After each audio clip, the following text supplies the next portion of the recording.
Hola, buenas tardes. Es un gran placer estar aquí. Les pido una disculpa por la voz, pero tengo gripa hoy.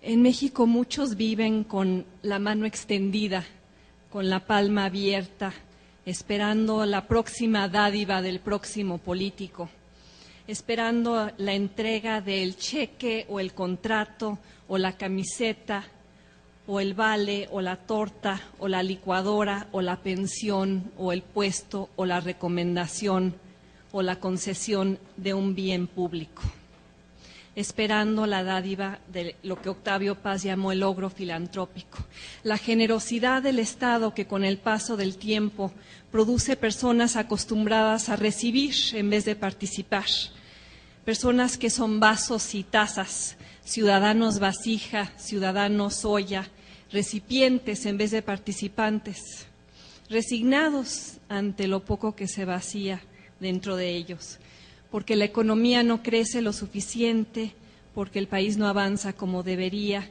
porque el tiempo transcurre y los pobres no dejan de serlo. En México sigue siendo difícil saltar de una clase a otra, de un decil a otro. En México la brecha entre los de abajo y los de arriba es cada vez más infranqueable. Como lo revela un estudio reciente del Banco Interamericano de Desarrollo, el hijo de un obrero solo tiene el 10% de probabilidades de convertirse en profesionista. Nacer en la pobreza en este país significa, en la mayor parte de los casos, morir en ella. Este es el argumento central de un artículo reciente en el Wall Street Journal, magistral por lo que plantea, pero doloroso por lo que revela.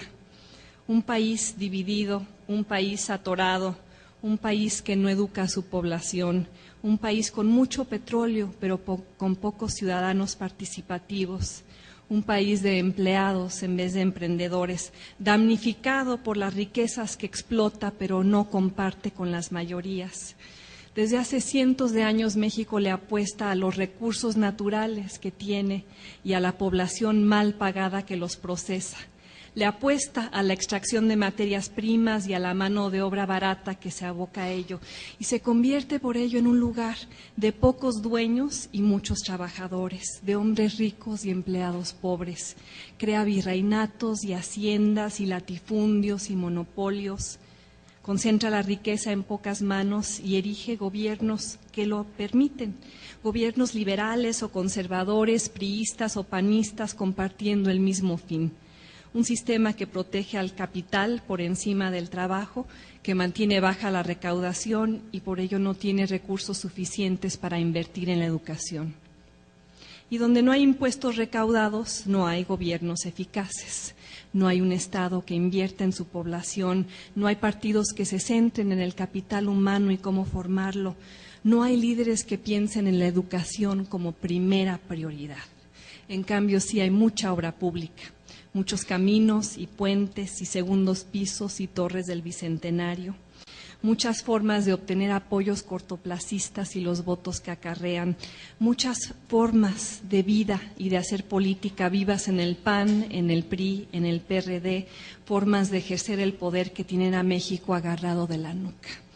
Crean un sistema de clientelas en todos los ámbitos, un sistema de élites acaudaladas, amuralladas, asustadas ante los pobres a quienes en realidad no han querido educar, porque no quieren franquear la brecha que tanto los beneficia, porque no tienen incentivos para hacerlo, porque ahí están los choferes y los obreros y los maestros y las empleadas domésticas y los jardineros mal pagados, los que asisten a la escuela por turnos y dejan de hacerlo porque no parece importante, sin primaria terminada, sin preparatoria acabada, sin una carrera profesional para hacerlos productivos y competitivos, ciudadanos empoderados de México y del mundo.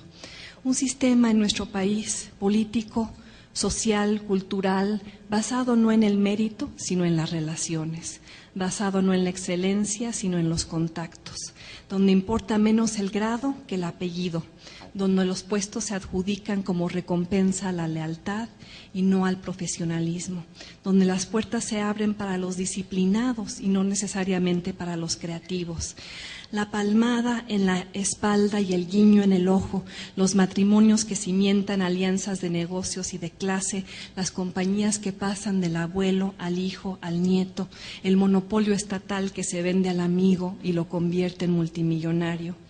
Ahí están los muros educativos, culturales, sociales, empresariales, construidos contra los de afuera, obstaculizando la movilidad, evitando el ascenso, impidiendo el ingreso de los pobres, de los provincianos, de los empresarios innovadores, de la competencia, de los que no tienen acceso al crédito, de los que aprovecharían oportunidades reales si existieran y que cruzan la frontera 400,000 personas al año en busca de ellas.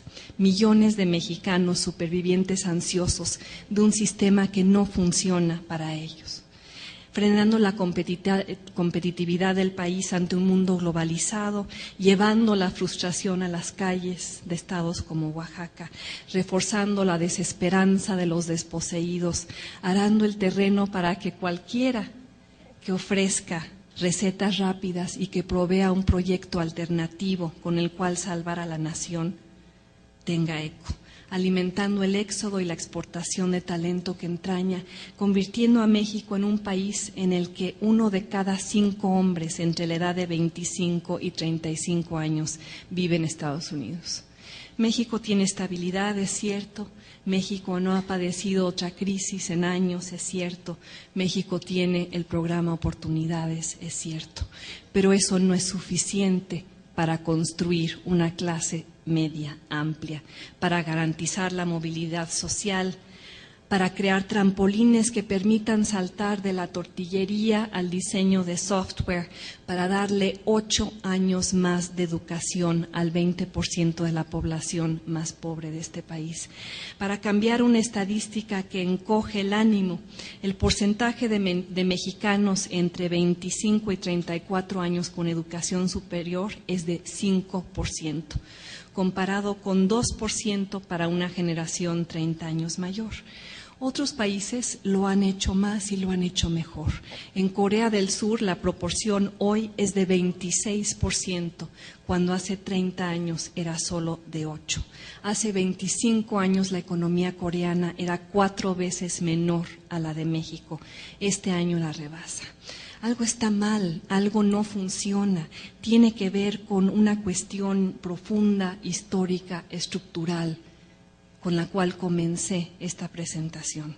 La apuesta que el país le hace a sus recursos por encima de su población, la extracción del petróleo por encima de la inversión en la gente, la concentración de la riqueza que este modelo genera, las disparidades que acentúa, la población poco educada y pobre que produce, el comportamiento clientelar que induce, la ciudadanía poco participativa que engendra, los recipientes apáticos que hornea generación tras generación. Y el círculo vicioso que esto institucionaliza, ese patrón de comportamiento transeccional que condena a México al estancamiento independientemente de quién llegue a Los Pinos y gobierne desde ahí. Ese patrón de reformas parciales o minimalistas o postergadas, de privatizaciones amañadas o mal ejecutadas, de todo lo que no se hace porque el petróleo vale más de $70 el barril. Eso que permite perder el tiempo, evitar las reformas indispensables, darle cosas a la población en vez de educarla.